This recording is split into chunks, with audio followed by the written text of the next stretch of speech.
Fly Jinnah বলে একটা private ক্যারিয়ারকে আমরা পারমিশন দিয়েছে, খুব শিগগির তারা অপারেশনে যাবে।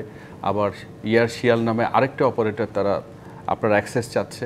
15 বছর ধরে যে বিষয়টা তুলতেন না, সে বিষয়টা এই ইন্টারিম গভর্নমেন্ট তুলেছে, এটা একটা পজিটিভ দিক। আজকে যে মিটিংটা হলো ওই এফওসি বা ফরেন অফিস কনসালটেশন বলি, এটা যে কটা মেকানিজম আছে বাংলাদেশ পাকিস্তানের মধ্যে, তার মধ্যে অন্যতম, এবং সব দেশের সাথে এফওসিগুলো আছে।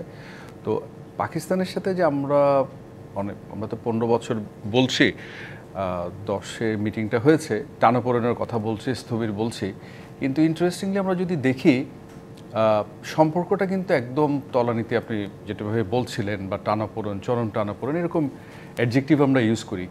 তার মানে কি সব কিছু বন্ধ ছিল? বিষয়টা তা না। আমরা যদি ট্রেড ফিগার দেখি, টু ওয়ে ট্রেড কিন্তু লাস্ট ছিল 956 মার্কিন মিলিয়ন, এবং আমরা বেশি আমদানি করি, রপ্তানি করি কম।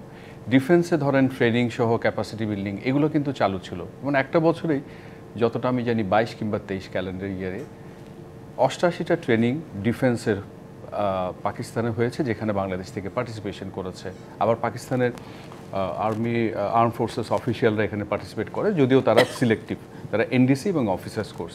ট্রেড হয়েছে, ডিফেন্স হয়েছে, তারপর ধরেন ইনভেস্টমেন্টের কথা আমরা জানি, টেক্সটাইল সেক্টরে কিছু ইনভেস্টমেন্ট আছে, যদিও সেটা থার্ড কান্ট্রি আমার ইউএই ধরে এসছে।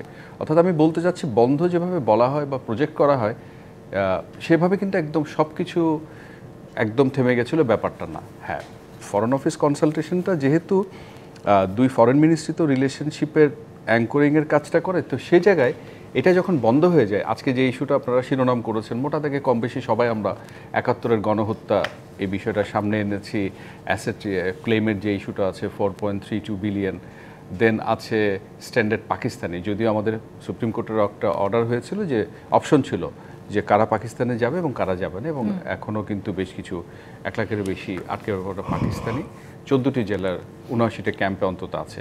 তো এখন আমাকে যদি বলেন, আমার তো একটা এরকম যে আপনি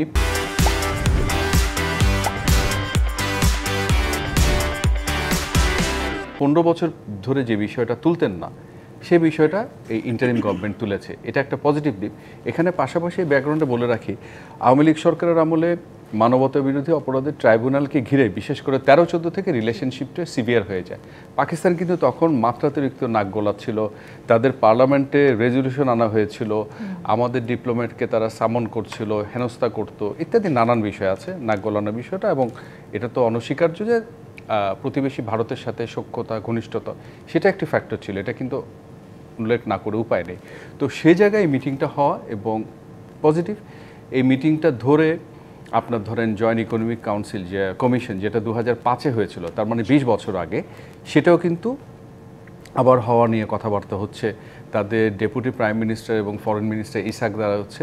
তো এটার কন্টিনিউশনে যদি আমরা রিসেন্টলি জেনেছি ভিসা স্ট্রিক ছিল পাকিস্তানের ক্ষেত্রে, হয়রানি করতো, আমরা রেড চ্যানেল দিয়ে তাদের প্রত্যেকটা জিনিসপত্র ইন্সপেকশনে দিতাম, যেটাকে আমরা নন ট্যারিফ ব্যারিয়ার বলি, ট্যারিফের আপনার যে ক্যাপ সেটাও ভালো না।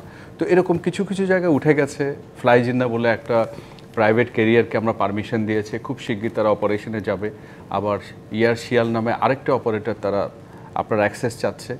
তো এরকম আমি বলি যে কিছু পজিটিভ ইন্ডিকেশন আমরা দেখছি, কিন্তু এই ফরেন সেক্রেটারি লেভেলের মিটিংয়ে সব হয়ে গেছে, এটি ভাবার অবকাশ নেই। এবং আমি যদি মনে করি যে 71-এর গণহত্যার নিঃশর্ত ক্ষমা, এটাকে ওভার সিম্পলিফিকেশন হয়ে যায় একটা সিঙ্গেল ইস্যুতে ট্র্যাক করা, কারণ রিলেশনশিপতে অনেক রকম ডাইমেনশন থাকে।